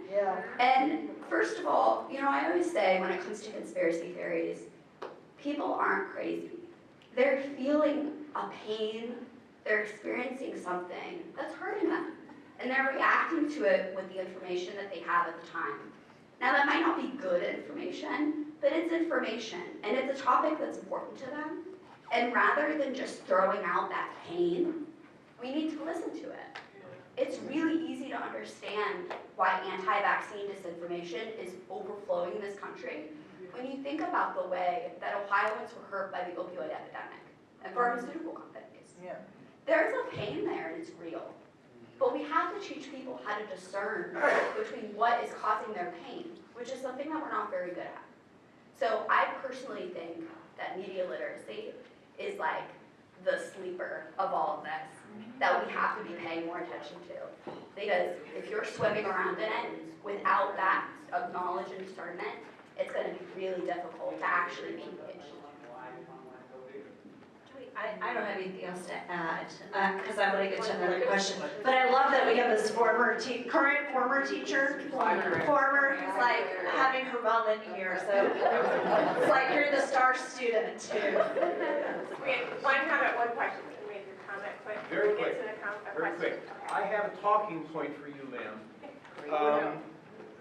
when people will say that their vote, they don't feel that their vote makes a difference, it might be helpful for them to know that in our most recent election here in Ohio, the statewide issue, number 2, and all those local issues were determined, the outcome of that vote was determined by somewhere between 9% and perhaps 15% of registered voters. So if you don't think your vote matters, if you know somebody who doesn't think their vote matters, that might help. Thank you. And then one last question. Thank you. So what's really important to me, I understand the grassroots, go from the bottom up. The problem is we need a leader. Like Martin Luther King, he was a leader, somebody to lead all of us that really want to help and do something. We have Bernie Sanders. Maybe we don't agree with all of these things, but he is a strong leader guiding us. And I look at all the activities, I go to the protests, I try to send letters, and I hear all of these things. But that is not enough. We are, so many people that I know are so upset with the Democratic Party because we don't have a leader. We need somebody to guide us. All of us people that are so enthusiastic, so mad, we want to go boots on the ground. You can't just tell us we have to be boots on the ground. Somebody needs to guide us, put something together and say, here, this is where you sign up, this is where you need to go to be boots on the ground. I like everything you guys have said, but I'm taking my name off the Democratic Party because I don't feel like we have a strong leader guiding us. And you're all saying we can't do it. That is what I've heard. I have agreed with everything. No, I like everything that you guys have said. I agree boots on the ground. I agree with going grassroots up. But I look at Indivisible, and that's the only thing I know to go by. I really don't know how to do grassroots up. We need a strong political leader. Or Ohio needs a Stacey Abrams. Talk with your neighbors. How? I think and where? that's what she We need Open a your poll. mouth. Who wants to be the leader? Oh, I know. I just want to ask. That's it. Leader. I was just gonna say, I'm not sure where you live and I don't want to make assumptions. But what I will say is what I know in the community where I live. We organized ourselves. So we built a local Gahanna club. There is a Westerville club and there is a New Albany club. And each of those clubs, every single year, is organizing without anyone from the Ohio Democratic Party or even the Franklin, we are doing it in partnership with the Ohio and Franklin County Democratic Party, but we are out there every single year, most especially in the local election years, knocking doors and talking to neighbors. And again, I don't want to assume, I don't know where you live, I don't know if there's a club that is where you are, but there wasn't one when I moved into my community that was active in that way, and so we built it. I am personally of the opinion that the most effective organizing is with the people that you know, and with the people who you know, it's relationships. It is looking people in the eyes. It is talking to them every single year, every single month, every single day, and asking them what it is that they need and what it is that we can do to help meet those needs. What city do you live in? I live in the Hilltop, but I'm talking national level. Like, who's organizing us, like a Martin Luther King, or like Bernie Sanders? I want big organizations. Yeah, there's some in the small areas. I don't care about it. Like, who actually does your marketing? Like, I would be involved in Upper Arlington. I'd be involved in Grandview. I'd be for sure involved in Hilltop. Yeah, I moved there from Powell, but I bet Powell has some strong people. I bet Republicans have a super strong people to just get their word out. I don't hear about all of these things. Yeah. I'm saying I need somebody to get their word out and say this is where you go. And I don't hear it. So I don't think we're going to be able to give you the answer that satisfies you. But to say, we hear you, understand the frustration. I think the first step is you've connected with Indivisible. This group here was just phenomenal organization. I mean, here's my concern about when we build all of our faith and trust into one singular person and personality, then the party becomes a cult of a personality. And we see that happening right now with Donald Trump and the Republican Party. And we are not that. That is not who we are as Democrats. Number one, we're way too diverse within our party. We are a Big Tent party, and that means we got a lot of different ideas and a lot of different people who are leaders within the party. And it's part of the struggles that we have because of what our values are as a party. But I go back to, and again, it's not going to satisfy you, but the most successful movements, political movements, advocacy movements, they start with grassroots, local organization. And that is, where we see the most success, and I think that that is what we will continue. What is probably going to happen, there will be someone who emerges, there always is. There will be someone who emerges here in the state of Ohio at some point. There will be someone who emerges on the national scene. But we can't wait around for that, nor can we invest our entire future into one single personality, because that's not sustainable. And it will not be successful long-term. Because as soon as that person goes away, we don't have Sherrod Brown, for example, as our statewide elected. Or we don't have, a certain governor as the statewide elected. If we build our organization or structures purely on one single person, that ends. It's inevitable. And we need something that is more sustainable long-term. That's my opinion. But I also Let me just cut in, because we're running out of time. I just want to ask one final question and turn it back to the budget and keep the focus on action. Can everybody take like 30 seconds to a minute to give us a key takeaway, call to action, something we can do to impact the budget, key members or legislators we should call on a committee, committee meetings we should attend, rallies that maybe at the State House we should attend, things like that that can really help us positively impact the budget. So the budget at this point is with the Senate. They have finished all of the hearings in the Senate. They are assessing amendments at this point. The key people to reach out to and advocate is both the Senate Finance Chair, his name is Jerry Cirino, C-I-R-I-N-O, and Rob McCulley is the Senate President, McCulley, M-C-C-O-L-L-E-Y. I think that those are the most important at this point because, in all honesty, in the next week or two, it is those two people who will be in a room around a table looking at all the amendments that have been submitted by our Senate colleagues and deciding what this final budget is going to look like. And then after that, we will go back to conference committee. So those are all of the leaders in the House and the Senate. And don't forget the governor, because ultimately the governor has the power to line item veto as well. And he has used his power to line item veto in the budget. And so there's some issues that I think there might be opportunities there as well. That was more than 30 seconds. So, where we are in the budget process right now, I echo everything that was just said.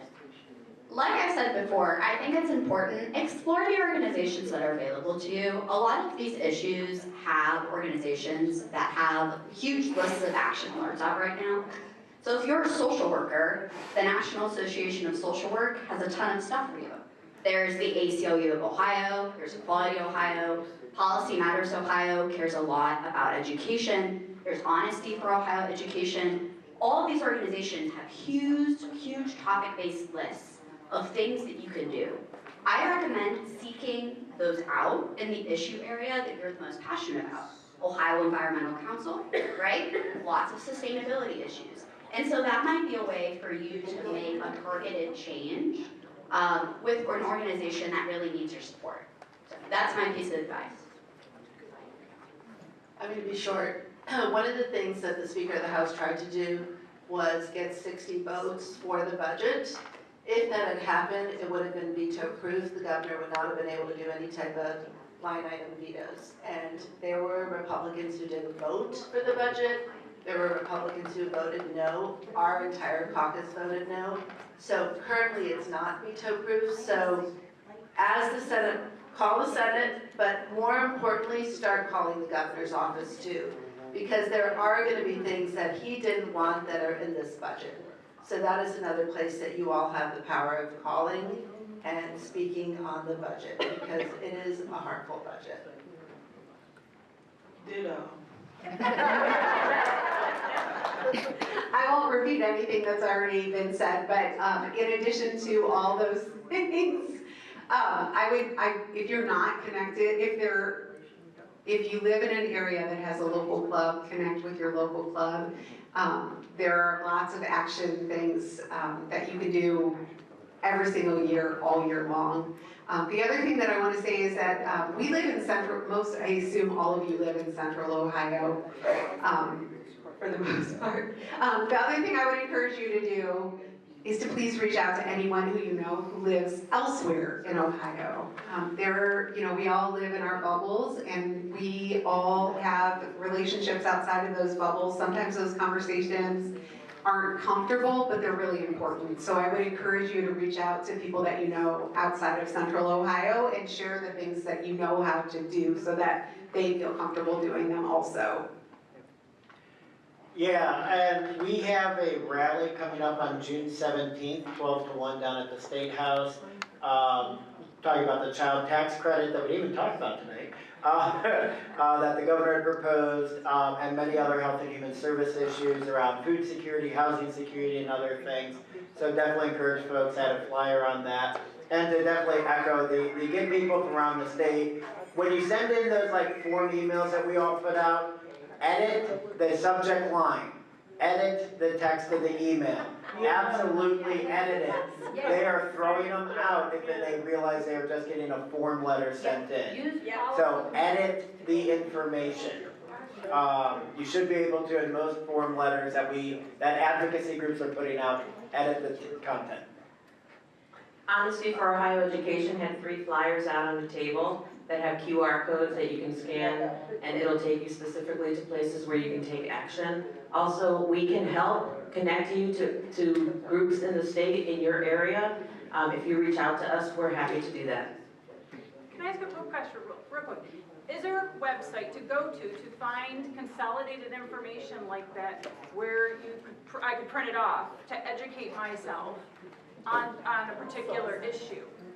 And then when you're saying go door to door, go to a neighborhood, I want to sound intelligent. And there's so much information out there that I'm If you sign up for the Honesty newsletter, it comes out every Thursday. Okay. And there's a hot sheet on there that lists every bill that's happening right now, what's important about it, and links that you can click on. Is that sign up there? It's on one of those forms, yeah. There's a QR code. But it's also honestyforohioeducation.org. Okay. Very quickly support everything that's been said. Call the governor's office. Call every member of the finance committee. I serve on the finance committee. Also call all 33 members of the Senate, because that was important to note. Not everybody lives in Franklin County. Call all 33 members, because we'll all be voting on the budget.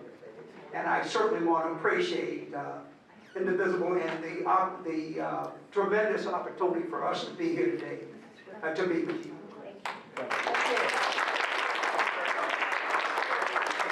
Thank you very much. I'm just going to wrap it up today. Can we give another big hand to all of our panelists who are so grateful to come and share their information with us today. Outside we have some handouts from Honesty, and we also have some handouts from Indivisible. This one has the Central Ohio representatives and senator phone numbers, email addresses on the back. You can get this. On the other side, there's also our Indivisible Central Ohio website and Linktree, so you can keep up with all the things we're doing. We chatted a little bit about protests.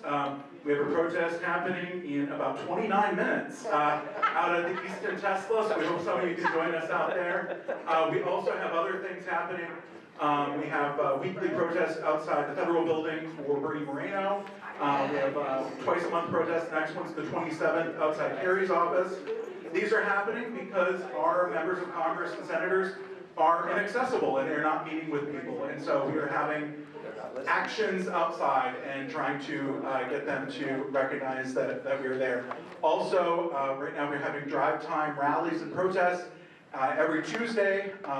There's one in Worthington at 161 on High Street, and there's one supporting veterans and Veterans Affairs at the clinic on James Road that people are hosting. And did I forget anything else, Ann? Anything important? On your way out, make sure you meet someone here today that you connect with, that you know an organization. There are a bunch of us from Westerville here. We definitely had Upper Island people. Gahanna Dems are amazing. I've gone out and canvassed for Beryl there, and they're really well organized. Find somebody, and if you don't, talk to the people you've heard about, because they're in good orgs. There are very good orgs in the area that then you can copy and paste and do that where you live. You don't have it. Thank you. Thank you.